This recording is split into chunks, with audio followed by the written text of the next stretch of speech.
Grand Rising, and welcome to Early Bird Tea with your girl Rachel Listens. And I'm here to deliver your motivation devotional.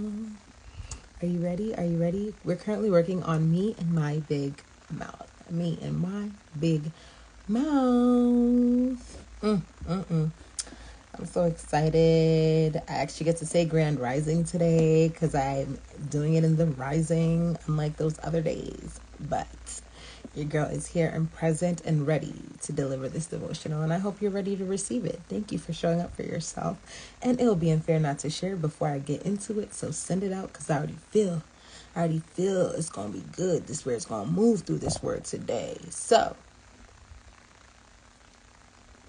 just ignore me.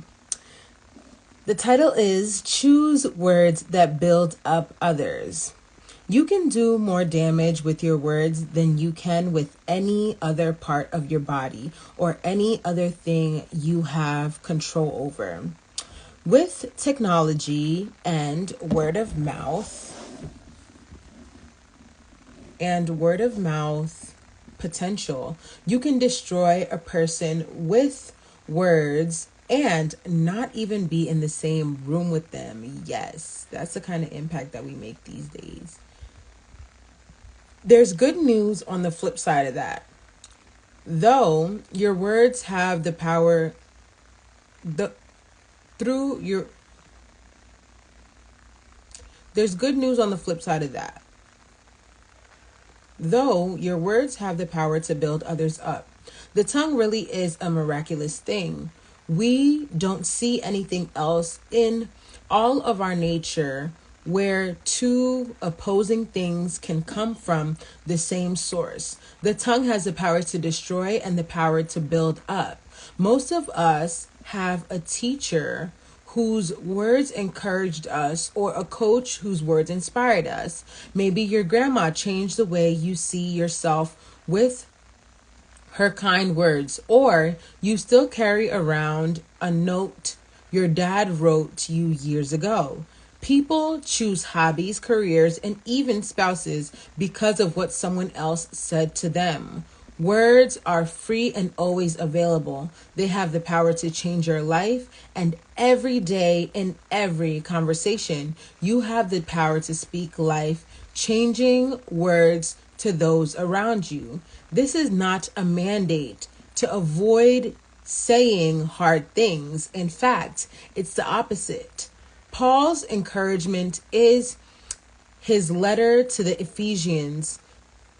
Paul's encouragement in his letter to the Ephesians is to say only what is helpful for building others up. Sometimes that requires you to say hard things in a kind way, to dial into the emotions of those around you, and to speak words that are helpful.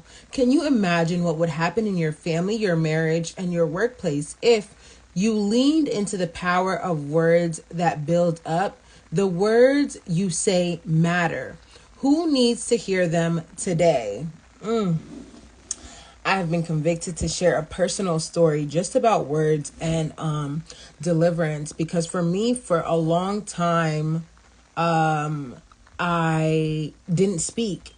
And then when I started to speak, because of my upbringing, I was kind of rooted in like speaking very aggressively, very harshly, and at times causing pain to create change in others. And yes, it did work, but at the same time, I used to hurt a lot of people, and I'm fully aware of that. And it was also because I was in the learning process of also figuring out how this thing called my voice works, how to express it, how to word it. And I got to a point where I realized that I'm causing a lot of pain. I should draw back from speaking or like just expressing myself to learn how to express myself in a way that doesn't cause so much pain, because I wasn't helping the cause that I was fighting for. I was actually creating a problem.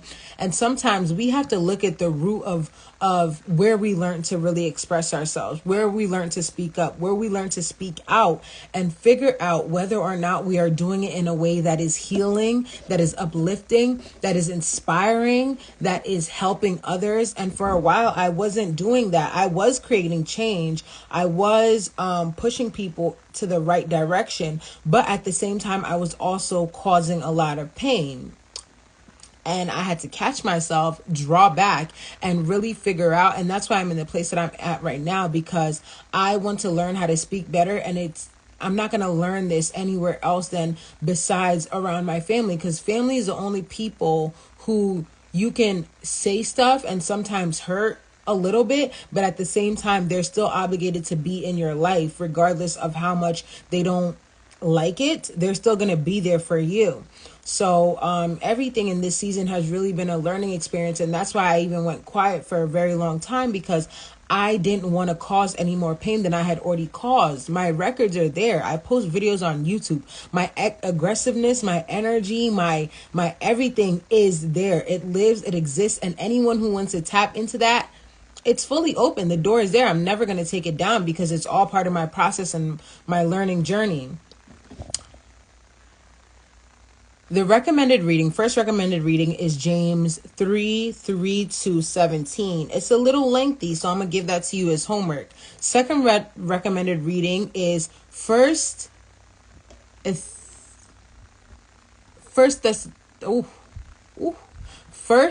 Thessalonians 5:11-15, and it states, "Therefore, encourage one another and build each other up, just as in fact you are doing. Now we ask you, brothers and sisters, to acknowledge those who work hard among you, who care for you in the Lord, and who admonish you. Hold them in the highest regard, in love, because of their work. Live in peace with each other. And we urge you, brothers and sisters, warn those who are idle and disruptive, encourage and disheartened, help the weak, be patient with everyone. Make sure that nobody pays back wrong for wrong, but always strive to do what is good for each other and for everyone else." Strive to do what is good. Strive to be the change in the world that you want to see out there. Strive for success. Strive for betterment. Strive for health and wealth. Strive for things that inspire others to want to uplift themselves and do more, honor God more, praise Him more, know that He is worthy, and respect that, and have the same respect that God has for you, for Him. Another recommended reading is Ephesians 4:29. "Do not let any unwholesome talk come out of your mouth, but only what is helpful for building others up according to their needs, that it may benefit those who are listening." Uplift each other. That's what I'm here to do. Uplift us, uplift myself, uplift you. So keep it going. Keep bringing that energy forth, okay? We're almost done with me and my big mouth. I've really been enjoying this, especially because I got a big old mouth. But it would be unfair not to share. I really enjoyed sharing that with y'all. So it would be unfair not to share this with someone else. And I love you. I care for you. Thank you for showing up for yourself. And I will see you tomorrow. Toodles.